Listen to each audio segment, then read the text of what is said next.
Salut les amis, on se retrouve pour parler de l'Olympique de Marseille et de son incroyable performance en Ligue Europa hier soir lors de la manche retour contre le Shakhtar Donetsk, ce qui constitue leur premier succès contre une équipe professionnelle en 2024, de quoi marquer les esprits dès le début de l'année. Bien évidemment, l'entraîneur Jean-Louis Gasset était aux anges après le match, saluant la combativité et la détermination de ses joueurs. Toutefois, le technicien français refuse de prendre tout le crédit pour lui-même. Il insiste sur le fait que c'était une prise de conscience collective de l'équipe.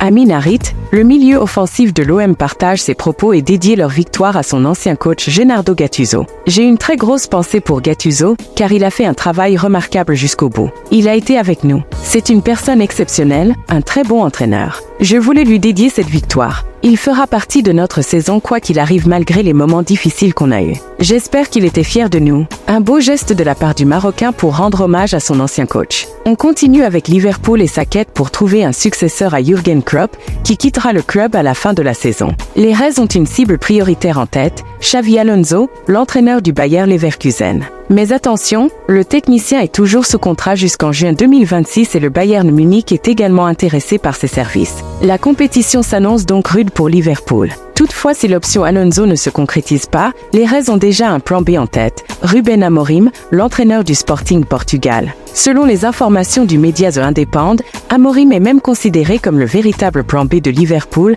devant Roberto De Zerbi de Brighton. Passons maintenant aux dernières nouvelles concernant l'avenir de Kylian Mbappé qui rejoint le Real Madrid en juin prochain, et ce, sans payer un centime de transfert. Une aubaine pour les supporters du club merengue. Cependant, il semblerait que tout le monde ne soit pas aussi emballé que ça par l'arrivée de l'attaquant français en Espagne. Le maire de Madrid, José Luis Martínez Almeida, a même déclaré « Mbappé, nous n'en avons pas besoin pour gagner ici à Madrid » dans une interview avec le média El Chiringuito. Une déclaration qui a surpris plus d'un fan, surtout à un moment où l'avenir du prodige français est au cœur de toutes les discussions. Alors, qu'en pensez-vous? Mbappé serait-il superflu pour le Real Madrid selon vous, ou au contraire, une recrue de choix pour renforcer l'équipe? On continue avec l'enjeu crucial pour la France de conserver sa 5e place au classement de l'indice UEFA afin d'avoir 4 clubs qualifiés en Ligue des Champions la saison prochaine. Et ça chauffe, car les Pays-Bas sont juste derrière, menaçant de prendre cette place convoitée. Malgré les éliminations de certains clubs français en Ligue Europa,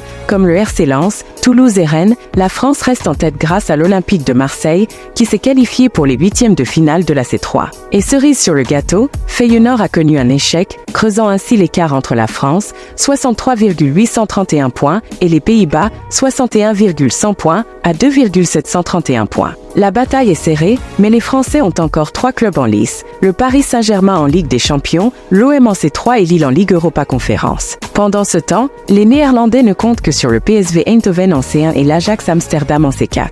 Gros coup de théâtre en Ligue Europa Conférence, où les Ultras du Legia Varsovie ont décidé de défier l'UEFA d'une manière plutôt spectaculaire lors du 16e de finale retour contre Molde. Alors que l'instance européenne avait décrété un huis clos à la Pepsi Arena, avec seulement la présence d'enfants dans les tribunes, les fans polonais ont d'abord réagi de manière fair-play en affichant une banderole disant « Cette fois tu as gagné, UEFA ». Mais ce n'était que le début de l'histoire. Au moment où les joueurs faisaient leur entrée sur le terrain, les Ultras ont dévoilé un gigantesque tifo dans la tribune latérale avec un message provocateur, surprise, motherfucker, et ont même utilisé un mème pour ajouter du piquant. Pour couronner le tout, un feu d'artifice a été lancé à l'extérieur du stade. Une réponse épique et audacieuse à l'UEFA de la part des supporters du Legia Varsovie. On termine avec une grosse secousse du côté de Manchester United avec l'arrivée de Jim Ratcliffe aux commandes du club anglais. Et qui dit nouveau propriétaire, dit potentiellement de grands changements à prévoir, notamment du côté du manager. Erik ten Hag, actuel entraîneur des Red Devils, est sous contrat jusqu'en juin 2025. Cependant, ses résultats décevants avec Manchester United, actuellement 6e de Premier League et éliminé dès la phase de groupe de la Ligue des Champions, ne passent pas inaperçus. Les critiques fusent et certains remettent en question sa capacité à mener l'équipe vers le succès. Selon les informations du Daily Star, les nouveaux dirigeants de Manchester United prévoient de rencontrer Ten Hag à la fin de la saison pour discuter de son avenir au club. Pour le moment, Jim Ratcliffe refuse de prendre une décision définitive concernant le technicien néerlandais, mais Ten Hag peut tout de même sentir la pression monter. C'est tout pour cette vidéo et on se retrouve bientôt pour de nouvelles actualités.